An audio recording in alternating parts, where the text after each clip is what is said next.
ওরে আল্লাহর বান্দা, বাবার কাঁধে সন্তানের লাশ, মায়ের সামনে সন্তানের লাশ, এটা কত কঠিন ব্যাপার। এটা একমাত্র যেই মা বাবা সন্তান হারাইছে সেই মা বাবা ছাড়া কেউ বোঝে না। ওরে আল্লাহর বান্দা যুবক, মায় ডাক দিয়া কয়, রে সন্তান, কি করি আমি মাকে ফালাইয়া গেলি, আমি মাকে ফালাইয়া কি করে চলিয়া গেলি। তোর জন্য আমি কত আয়োজন করেছি, 2টা বছর আমি মা খাই না ঘুমাই না, শুধু তোর অপেক্ষায় সন্তান। তুই আসবি, আমি মারে মা বলিয়া ডাক দিবি। ও যুবক, মারে মা বলিয়া ডাক দিলি মায় পুরে খুশি হয়। ও আল্লাহর বান্দা, আল্লাহর বান্দা যুবক, ও আল্লাহর গোলাম, মায়া ডাক দিয়া কয়, রে সন্তান, আমি তোর জন্য গরম পানি বানাইয়া তোরে গোসল করাবো, গরম পানি রেডি করেছি। আমি মায়ে জানতাম না এটা দিয়া তোর জীবনের শেষ গোসল হয়ে যাবে। ওরে আল্লাহর বান্দা যুবক, ওই মা বাবারে কষ্ট দিবি না। আল্লাহর কাছে ওয়াদা কর, যতদিন বাঁচবি আল্লাহর হুকুম মানবি, মা বাবার কোলে আঘাত করবি না, কারণ মা বাবার পায়ের নিচে তোর জান্নাত রে বাবা। ওরে আল্লাহর বান্দা যুবক, ও যশোর জিকর গাছার যুবক, ও খাটবাড়ি এলাকার মুসলমান, আল্লাহর কাছে দোয়া করো, আল্লাহ আয় আল্লাহ আমাদের জীবনটা মা বাবার কদমে আল্লাহ কবুল করো। মা বাবা পাইলে ওই মা বাবা এই নিয়ামতকে হাতছাড়া করিও না। যাদের মা বাবা নাই আজকে কি করবি, তোর তো আর কোনো রাস্তা নাই। আল্লাহ দোয়া শিখায় দিয়েছেন, দোয়া করিও, রব্বিরহামহুমা কামা রব্বায়ানি সগীরা। আল্লাহর কাছে দোয়া করো, ও মালিক আল্লাহ, তুমি আমার মা বাবাকে শান্তিতে রাখিও। যেইভাবে মা বাবা কষ্ট দেয় নাই, ওইভাবে আল্লাহ তুমিও মা বাবারে কষ্ট দিও না। সন্তান কাছে পায়া মা বাবার সেবা করো না। যে সন্তান প্রবাসে থাকে ও বুঝে মা বাবা কি জিনিস, কত দূর থেকে মায়েরে দেখতে পায়। যেই মাকে দেখলে কলিজাটা ঠান্ডা হয়। ও যুবক, সারা রাত সারাদিন প্রচন্ড কষ্ট করার পর এবার রাতের বেলায় যখন ঘুমাইবে, আল্লাহর বান্দা ভালো একটু খাবার খাওয়ার তেমন সুযোগ হয় না। মাঝে মধ্যে একটা ডিম বাজিয়াই নিজে খেয়ে ফেলছে, একটু তরকারি রান্না করে খাবে, এই সুযোগটা আল্লাহর বান্দার হয় না। আমরা মনে করি প্রবাস জীবন কত সহজ। না না বান্দা, বিদেশে গেলে কত আল্লাহর বান্দারা কত কষ্টের কথা বলে।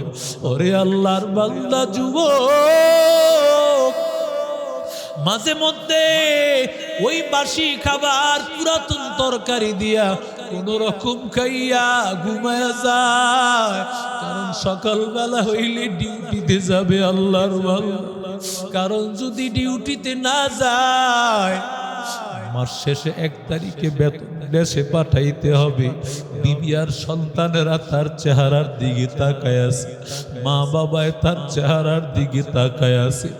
সন্তানকে খাবার পাঠাবে, বিবিরে টাকা পাঠাইবে, মা বাবারে টাকা পাঠাইবে। ওরে যুবক, ও আল্লাহর গোলাম, কত কষ্ট করেছি ভাই, কতদিন যায় রাত যায়, এইভাবে রাত দিন না এইভাবে কষ্টে কাটায় দেয় রে ভাই।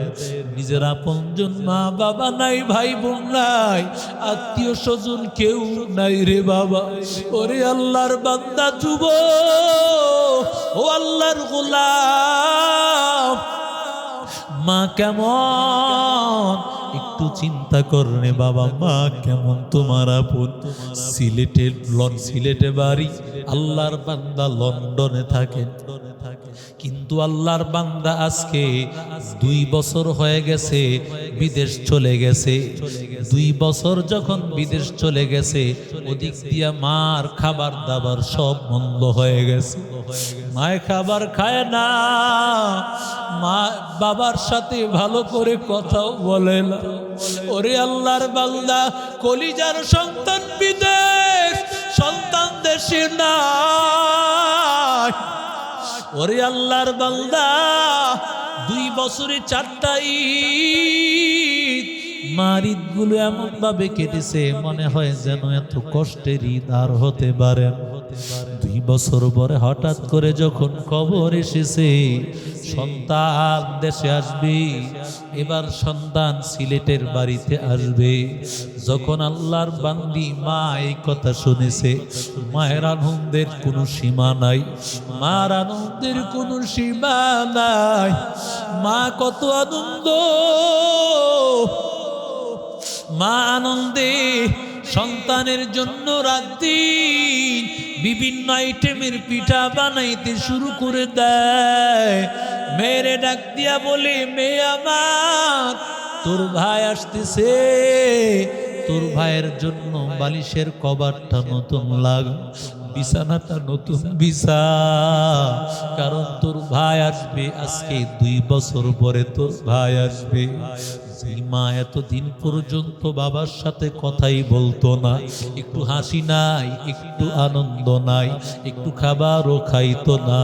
ওই মা আজকে কত আনন্দ, আমার সন্তান আসবে, আমার কলিজাটা আসবে। ওরে যুবক, যেই দিন সন্তানের আগমন, সন্তান বাংলাদেশে হাজির হবে, ওই দিন বাবায় তাকায় দেখি দুপুর হয়ে গেছে, সন্তানের এখন কোনো ফোন নাই। সন্তান এত দুপুর বিকাল হয়ে গেল, দুপুর ঘনাইয়া এখনো পর্যন্ত সন্তানের কোনো টেলিফোন নাই। এবার বাবায় নিজেই টেলিফোন লাগাইল, টেলিফোনে আওয়াজ, কেউ ধরে না টেলিফোন। দীর্ঘক্ষণ পরে কে যেন টেলিফোনটা ধরেছে, এটা সন্তানের আওয়াজ না। বাবায় ডাক দিয়া বলে, বাবা তুমি কে? এটা তো আমার ছেলের আওয়াজ না। বাবাই তুমি কে? বাবা তুমি কে? ছেলে ডাক দিয়া বলে, কাকা আমি আপনার সন্তান না, এই ফোনটা আমি রাস্তায় পড়েছিল, লন্ডন এক্সপ্রেস গাড়ি অ্যাক্সিডেন্ট করিয়া রাস্তায় বহু মানুষের লাশ পড়ে আছে, আমি জানি না আপনার সন্তান কই। এটা বুঝি আপনার সন্তানের মোবাইল রাস্তায় পড়েছিল, ফোন বাজতে দেখি আমি ফোনটা ধরেছি, বাবার কলিজাটা সিরিয়া গিয়েছে। বাবাই তখন মারে বলতে পারে না, মারে বললে মায়ে কষ্ট পাবে।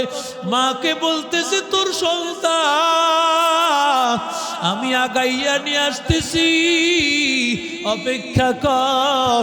এবার সন্তানের জন্য মা অপেক্ষমান, মা বাহিরে দাঁড়াই আছে সন্তানের জন্য। মা মেয়েটাকে ডাক দিয়া বলে, তোর ভাইয়ের জন্য গরম পানি করো,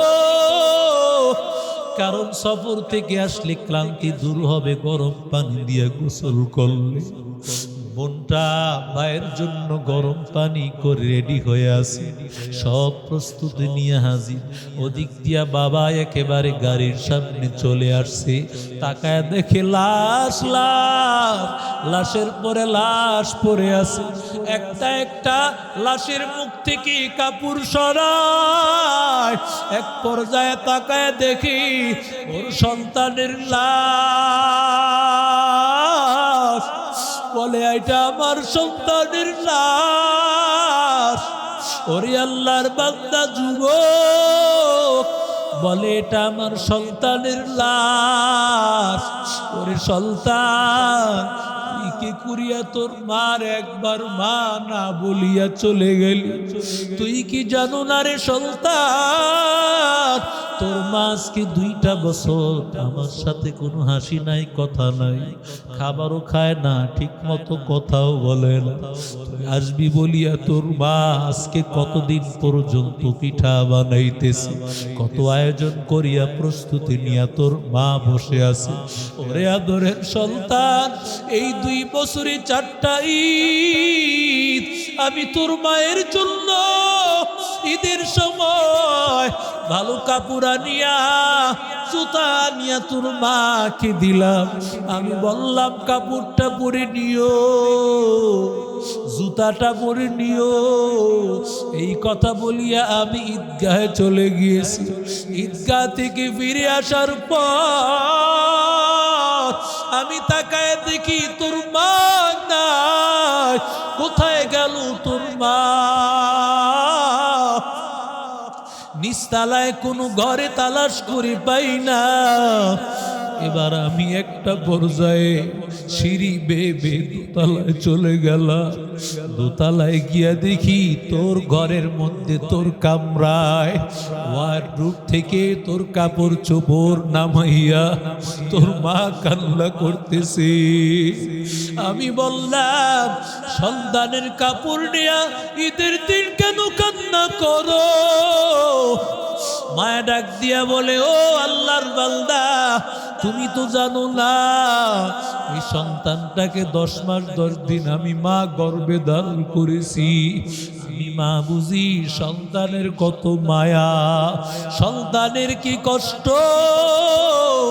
ওরে আল্লাহর বান্দা, ওই সন্তান আজকে তুই তোর মার একবার মা না বলিয়া কি করে চলে গেলি? এবার সন্তানের লাশটা নিয়া বাড়ির দিকে রওয়ানা। অ্যাম্বুলেন্স গাড়ির আওয়াজ হইতেছে, ওদিক দিয়া মা তো দাঁড়ায় আছে বাড়ির উঠানের মধ্যে অপেক্ষা করতেছে।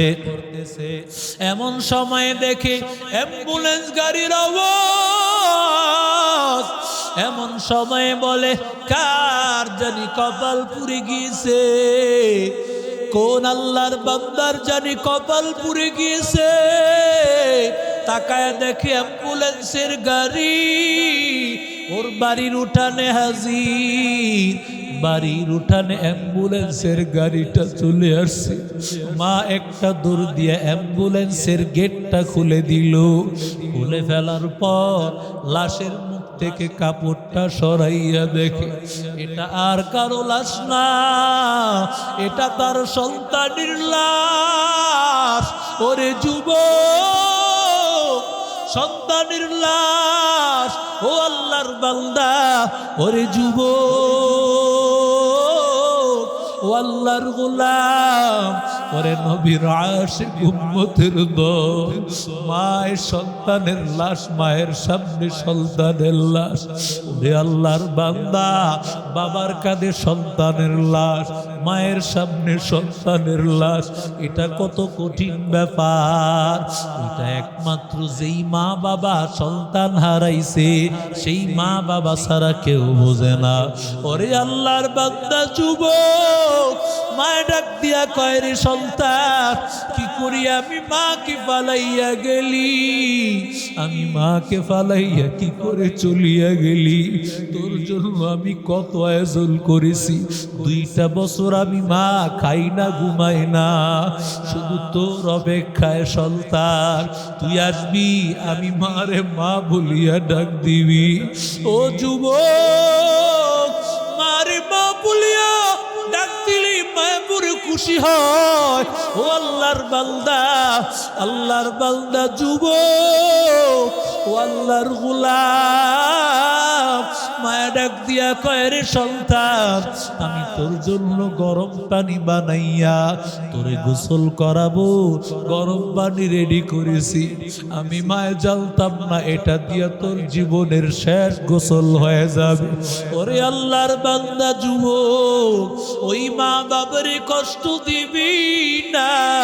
আল্লাহর কাছে ওয়াদা কর, যতদিন বাঁচবি আল্লাহর হুকুম মানবি, মা বাবার কোলে আঘাত করবি না, কারণ মা বাবার পায়ের নিচে তোর জান্নাত রে বাবা। ওরে আল্লাহর বান্দা যুবক, ও যশোর জিকরগাছার যুবক, ও খাটবাড়ি এলাকার মুসলমান, আল্লাহর কাছে দোয়া করো, আল্লাহ আয় আল্লাহ আমাদের জীবনটা মা বাবার কদমে আল্লাহ কবুল করো। মা বাবা পাইলে ওই মা বাবা এই নিয়ামতকে হাতছাড়া করিও না। যাদের মা বাবা নাই আজকে কি করবি, তোর তো আর কোনো রাস্তা নাই। আল্লাহ দোয়া শিখায় দিয়েছেন, দোয়া করিও, রব্বির হামহুমা কামা রব্বায়ানি সগীরা।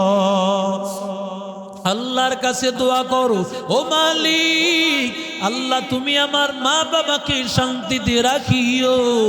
যেইভাবে মা বাবা কষ্ট দেয় নাই ওইভাবে আল্লাহ তুমিও মা বাবারে কষ্ট দিও না। ওরে আল্লাহর বান্দা, আজ থেকে পাক্কা ওয়াদা কর, মা বাবা কবরে চলে গিয়েছে, মা বাবার জন্য দোয়া করবি, মা বাবার ঋণ পরিশোধ করে দিবি।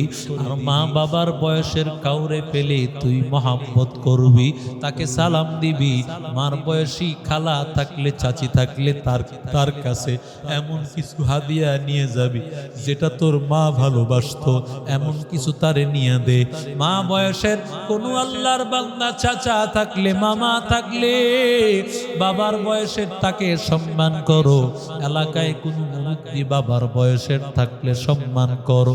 আর মা বাবার জন্য মসজিদ মাদ্রাসায় যদি বান্দা সহযোগিতা করো, মা বাবায় কবরে শুইয়া শুইয়া মা বাবা ওই সওয়াব আজীবন পেতে থাকি।